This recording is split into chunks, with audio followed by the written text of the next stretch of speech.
If the inside pitch is getting you, it's because your lower half's not working properly. When we're doing this drill, we want to make sure that the ball's staying center to right center.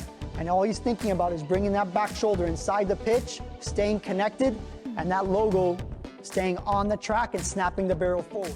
Hey guys, Coach Bill Sandil coming to you from Chandler, Arizona. For the next 10 minutes, I'll be your personal hitting coach. Today, my email's been blowing up with questions on how to hit an inside pitch. My son's getting blown up on the inside. Pitchers are getting better. They're throwing inside more. How do I hit an inside pitch correctly? And so we're going to address that topic today. I'm going to show you some video, and then we're going to talk about it a little bit more. So let's watch this video first of Trevor Hauber hitting an inside pitch, and then I will come back and we'll discuss what we see online and what needs to be done to hit an inside pitch correctly. Okay, so stay tuned. We're going to work on that inside pitch. So as we roll through, this is a really good drill to kind of get body awareness, and then of course getting the barrel to connection. So as we roll through, you're going to notice that these pitches, we're all going to throw these pitches knee high. Okay, these pitches are not going to be anything higher than the knee. And again, we're working on that low ball. So again, a lot of guys have trouble saying, you know something, I can't hit this low pitch inside.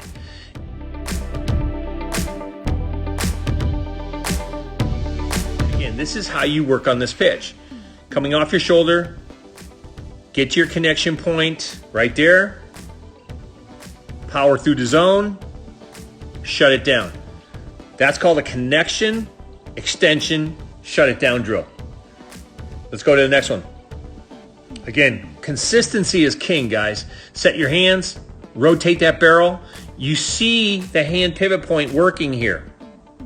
So again, a lot of guys would immediately push to try to get this ball, create a negative swing plane, and then this ball would be hit on the ground or buggy whipped to first base. So what you have to do right away is create this hand pivot point where the barrel is going to work backwards and down. That lead elbow is going to come up as the barrel goes down, and you're going to get to your connection point. Watch this. Boom. Guys, let me stop right there for a second. So again, this is what you're not finding online. This is what trainers online are not talking about. Number one is body awareness. So when you're talking about hitting an inside pitch consistently, there's two variables that we have to discuss. Number one is your primary connection point, and number two is your secondary connection point. A lot of guys talk about getting jammed and everything, but they don't understand that's a secondary connection point. If done correctly with body mechanics and movement, it could be beneficial. And you've seen major league guys and pro guys flare balls off oppo because they've gotten late. You've seen Aaron Judge get jammed, get blown up because he didn't time it right, but still had enough power to get through and still got a secondary connection point for a base hit. Here's the problem with a lot of online trainers. They're not discussing what the body is doing. They will talk about, hey, and you hear one guy talk about it. He'll say, to hit an inside pitch, your lower half has to rotate. If your lower half's not rotating, you're not hitting an inside pitch correctly. Well, that's 100% false.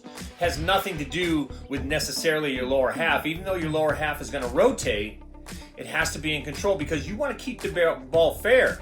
You don't want to just buggy whip open, and so your rotation sends your hands inside. And that's exactly what he's saying.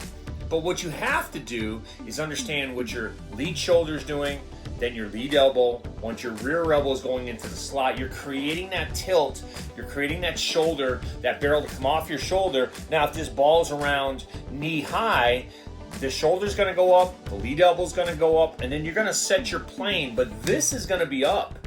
And then again, the knob is not going to go to the ball, guys. You hear a lot of guys talk about that too. Hey, start with your knob to the ball and then work that barrel to connection, right? So not true. The knob has to go straight up this way, and then it has to work inside the ball with your hands while your core stays tall. And if you rotate open, you're just going to hit it into the dugout or hit it foul. And if you do hit it good, it's going to start off fair, but it's going to end up 10 feet foul, and we've seen that. The bottom line is, guys, body awareness. Once you rotate, that shoulder's going to go up, the lead elbow's going to come up, the butt of the bat's going to come up. while that barrel gets down, now you work your hands inside to keep your core tall, okay? Don't over-rotate your lower half. That's the key. But let's continue to watch because I'll interject some more stuff, okay? Set, explode. Now this one, we went up a little higher. For all those guys who says, hey, we can't hit a high pitch, right? Look at where this pitch is, okay? That's above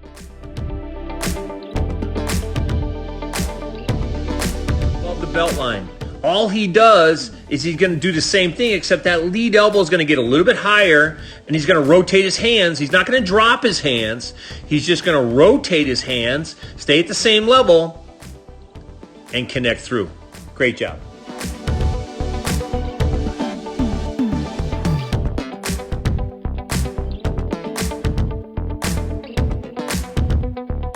Okay, guys, so listen, to hit an inside pitch correctly, there's a lot of variables, but we're working on our primary and secondary connection points.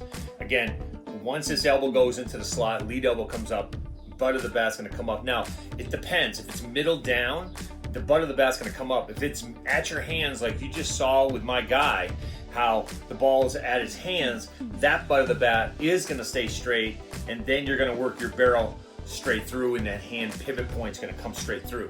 But you'll notice his lead elbow's up. When you see guys talk about hitting an inside pitch and their elbow comes in and the barrel goes down like this, that's another push. And there's a lot of major leaguers. I watched a video by Todd Frazier, who spent a lot of years in the big leagues, and I'll show you that video next. But he's talking about how that hand has to stay inside, he has to tuck that elbow down, and you'll see the flight of the ball. The flight of the ball is just down, he buggy whips it to third base, and he thinks that's good. It's not good, guys, okay? Again, your launch angle is predetermined based on how you set up in your initial launch. And we'll talk about that further too. But watch this video and I'll come back and give you my final thoughts. All right, to hit the inside pitch, first off, we need our teeth a little bit out in front. We can't hit it back here because guess what, we'll get jammed and we won't hit the ball hard. Same thing, the hands have to stay inside the ball. Our barrel has to get through the zone, so we have to have a level, flat playing field as I show you here.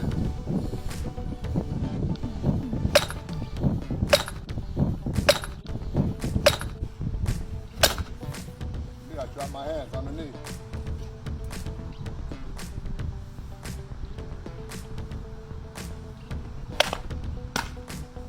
Not the best swing, but it worked. All right, guys, so you heard Todd at the end say, not my best swing, but it worked, as he hits down a ground ball to the third baseman. I mean, if that works for you, how to hit an inside pitch, if that's what you want kids to do every single time up, is just buggy whip it to third base, and yeah, keep doing that. And again, I showed the video, I chopped it up to show you that he was making this motion, this motion, this motion. That is not the proper motion. You can see there are major league guys, ex-major league guys online who are not teaching the swing correctly. There's a thing we call real versus feel. Guys who think they did it a certain way, but actually got in the game and did it differently. You can't teach it. It's unfortunate that major league guys don't study their craft, they don't look at video, because if they look at video just once, they would never repeat what they're doing in live swings. And again, that's just a perfect example of Todd Frazier, who was a decent, scrappy major league guy, and it just goes to show you can have underdeveloped skills and still play Major League Baseball, right? Being a good athlete. Jeff Fry comes to mind of a guy who had no skills and he played big league ball. So, but yeah, there you go. A major league guy trying to teach an inside pitch, how to hit an inside pitch, and all he does is buggy whip to third. Guys, that's not what you want to do, okay? And it's certainly not the biomechanics of the swing to hit a ball properly. So I hope this video helps. Keep those questions coming. Have yourself a great work week training wise, and we'll talk to you again soon.